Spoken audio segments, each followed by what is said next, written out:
Why couples seem to have the most conflicts when it comes to money. I don't know how many couples have sat there and tried to talk about bills, and then the next thing you know, they're blaming each other for the bills. See, I think emotions really blur a lot of common sense. If those four pillars are not in place in your relationship, you are going to have a problem at some point. I would say that a lot of marriages that fall apart are mostly about money. Yeah, please keep that in mind.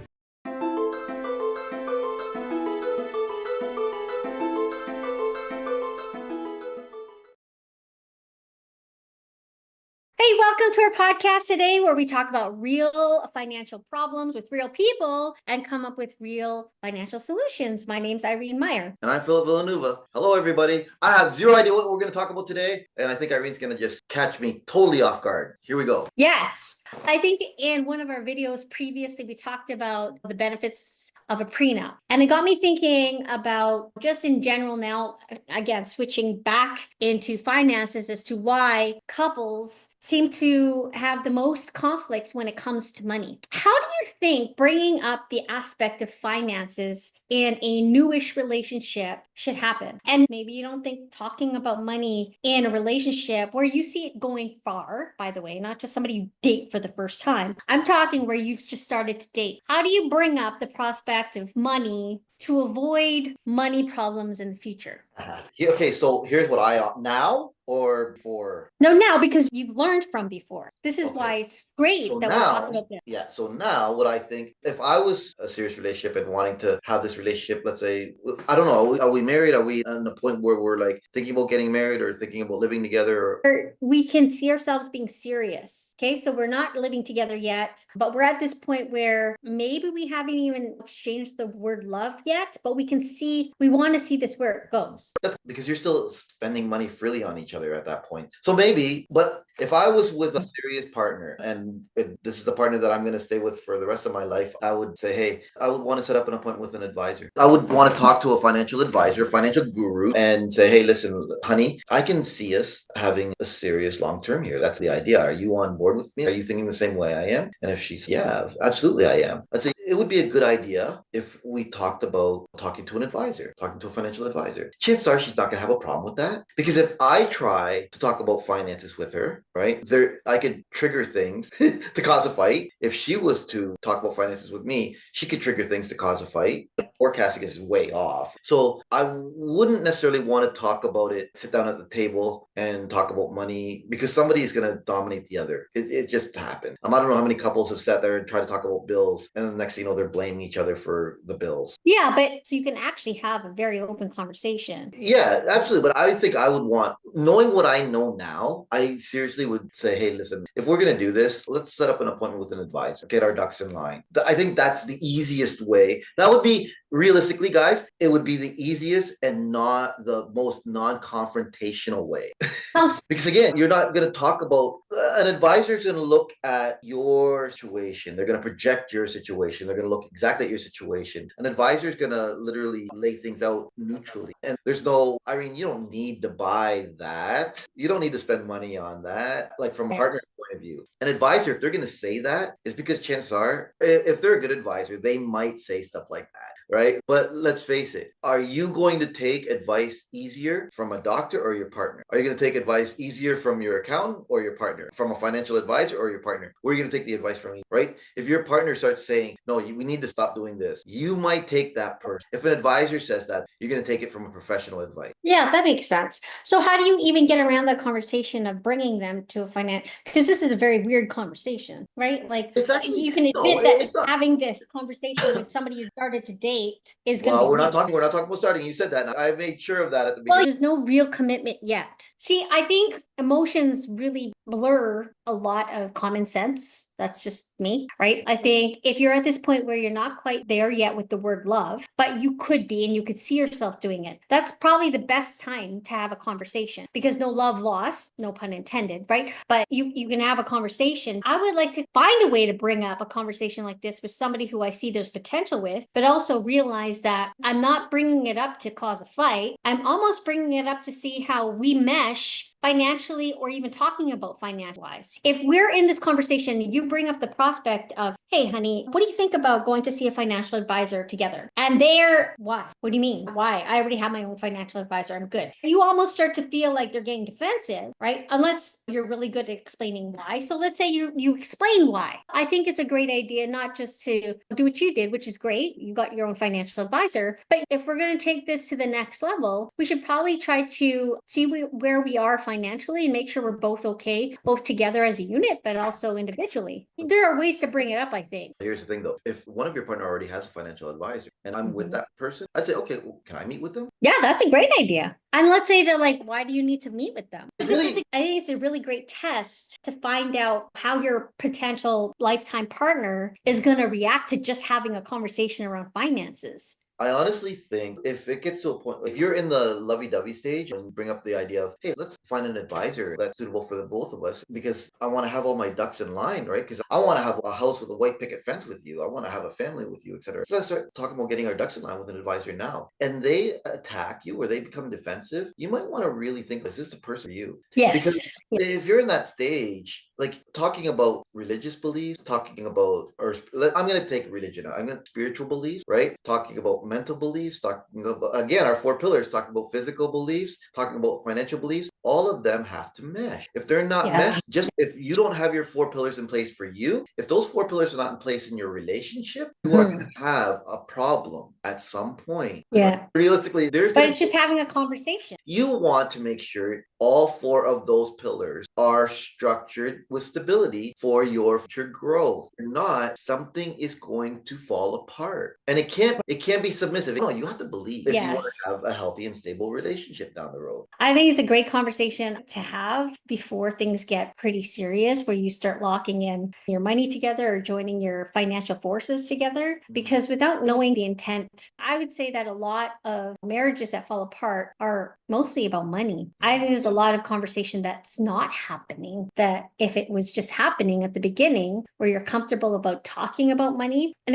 again, it comes down to how you were brought up. How you were brought up to talk about money. If your parents talked about money, if you saw them fight about money, then you're probably more likely to stay away from the conversation. But if you talk to somebody who does feel like it doesn't have to be a conflict, it could be a conversation, a very practical and common sense conversation, then you start to look at it from a different lens, not through the lens of what you saw as a kid. Yeah. And I think a very good time is, like you said, is bringing up the prospect of having a financial advisor. Now, when you said that, though, I do want to say my vision was, oh no, they're going to go to their bank and think that's their financial advisor. And the banker's not going to know what they're talking about, because okay. So you imagine this, Phil, we can probably appreciate this, but imagine this. We have a couple coming to us as financial advisors. We are just in the midst of getting serious, and we wanted to talk to you about our finances because such and such said this is a great time to talk about it. You're going to be, because of where you are and because of what we've talked about, you're going to be like, okay, great, perfect. But a banker's going to be like, I don't know.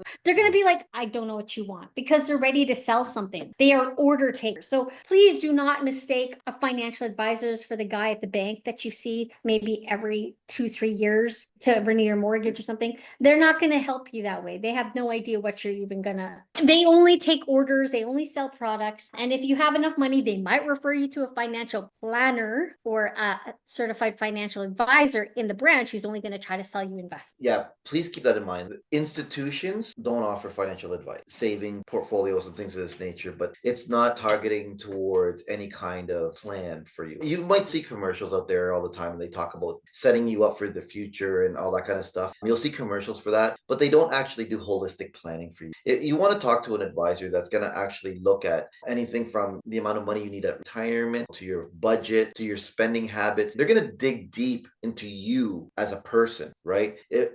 So you want to talk to an actual advisor that way, because that's the only way they're actually going to be able to help you, because they have to know your habits, they have to know your traits, all of these things. If they're not digging that way, they're not an advisor. They're a financial service representative, right? Yeah, they have great. Don't get me wrong. People, like I have people at the bank that probably is really good at developing portfolios, but they're a lot of the time just limited to the company they work for. And that's what I was talking about. They have mandates in place where they have to spend so much time with each client. They have only clients they can serve that have over $250,000, right? So they're very limited as to what they can do. I want to be very clear that the kind of advisor that Phil's trying to get you or encourage you to see without sounding too discouraging is they're few and far between. I feel like there's still people like me and Phil who could take your financial situation and look at it holistically without being limited to how much you have, the products we offer. We could actually look at you for you and not put any kind of stigma or limitations on what kind of advice we can give you. But I think advisors like us, and I think you would agree with me, Phil, that we're few and far between. So be careful with who you consider an advisor. I think Phil was giving you hints as to what you can determine is the real advisor that you can really rely on, is someone who looks at not just the stuff they can help you with, but also dig deep into your habits. I think that's super important. And super important is true. Like you need to do that because there's one thing about, I see this very often, and someone will go to the bank and they want to talk to an advisor, and they'll set up an appointment 2 weeks later to talk to an advisor, or maybe 3, depending on the availability. So they set up that appointment. So they meet with that advisor for about a half an hour, and the advisor will sit there. Oh yeah, we can definitely start you with a tax-free savings account or an RRS. They might give you some kind of information about it, maybe. What they'll start getting you doing is filling out paperwork. How much do you think you contribute to the RSP or this TFSA? And it's, I don't know, maybe $100 a month. Okay, that's great. They'll get you starting out filling out paperwork. You may not even know what that paperwork really is. It will be a risk assessment, and it'll be some personal information and things of that nature. But that's what all that is. In the end, all they really care about is that you sign. Okay. And once you start signing, then money's going to start going out. Here's the thing. They didn't do any budgeting. They didn't find out your personal spending habits. They didn't find out your personal traits. None of this. So 6 months later, you're doing $100 a month and you're like, oh my goodness, I need some money. If you set up an RSP, you're going to start taking some money out of that RSP and you're going to get taxed on that. Yeah. And then let's say you set up a TFSA, you're not taxed, you just start taking money out of it. Okay. You can use these as banks, but that's not the idea of them. The idea of them is something for you to start establishing that you can continue to contribute to for a certain length of time that's going to benefit you when you're no longer wanting to work anymore. Right. So that's Right. it. You don't want to work your whole life. I don't know. Everyone out there in the internet community, put up your hands if you want to work your entire life. Okay. Very few of you might have done that, because there are some people who do want to work their entire life, and they might be thinking that. But realistically, when you're 60 years old, I'll ask that same question to you directly, and you're going to say no, because your body is going to want to rest and your mind is going to want to rest at some point. Yeah. So you need to have something for those points at that moment in time. It's not magically going to appear. Okay. If you don't start setting that up now while you're physically able to contribute to it, people, it's not going to be there. That's the idea of these things. Can you set up a dual fund where there's one that's an emergency short-term fund and one that's a long-term? Absolutely do that. But a proper advisor will talk to you and find out what you're looking for to be able to do that. Right. How much can you contribute? I got a great job. Okay, I just lost my job. Right now, what do I do? Oh, you have this fund. Take all the money out of the fund. Oh, okay, great. Right. Okay, so that fund now useless. You have to make sure that you're talking to the right person. Yeah. You need to make sure you're talking to the right person. That person may not say the things that you want to hear. I want that to be very clear. They may not be saying the things that you want to hear, but understand they're looking at your personality, they're looking at your habits, they're looking at your income, they're looking at your expenses, and they are looking at it neutrally with no emotional attachment. And they're giving you the best advice based off of all of the factors governing you. It may not be what you want to hear, but they will likely give you options. And one of the options may be what you want to hear, right? A good advisor will say, this is not what I recommend. I recommend this one over here. And that might be the one that you're like, I don't know if I want to do that. I like this first option over here. Okay, they'll do it because they have to do what they're saying. They'll do it and they'll give you that option. Now, that might be an option that you want to hear, but they're going to tweak it so then it's still going to be in your favor, but it's not, it may not be your best option. People, take your best option. Always take your best option. Even if it's not what you want, always take your best option because it's in your best benefit. If your advisor knew what he was doing or she was doing, if your advisor knew what they were doing, take the best option. The recommend it's in your favor. Yeah, 100%. And I think at the end of the day, it's if your advisor is giving you more than one option, you're good. If you have an advisor that's just giving you one option, then move on to the next advisor, because at the end of the day, they're wanting to sell you their agenda with just one option. Yeah. I think this is like a great time to end this because we're going into another conversation now. We The don't do first that. original question was, what do you think about seeing an advisor? When do you bring up the prospect of financial Yeah. information with your spouse or your potential spouse?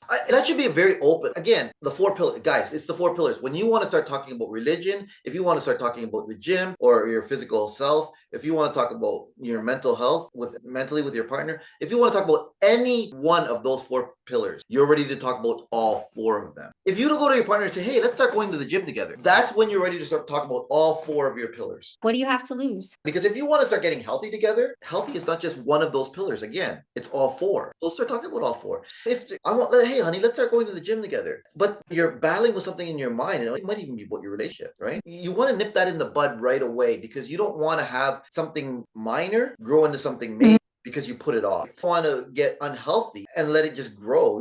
That's why you asked to go to the gym together. Because if you start thinking about that, you're thinking about your benefit together to grow together. Start thinking about all 4 pillars and get something in place for all 4. This was a very loaded conversation, and I'm sure it'll lead to other conversations. I think it's a good point to end it off. Thanks for joining us, guys. I hope you found value in this podcast today. We'll see you guys later on our next podcast.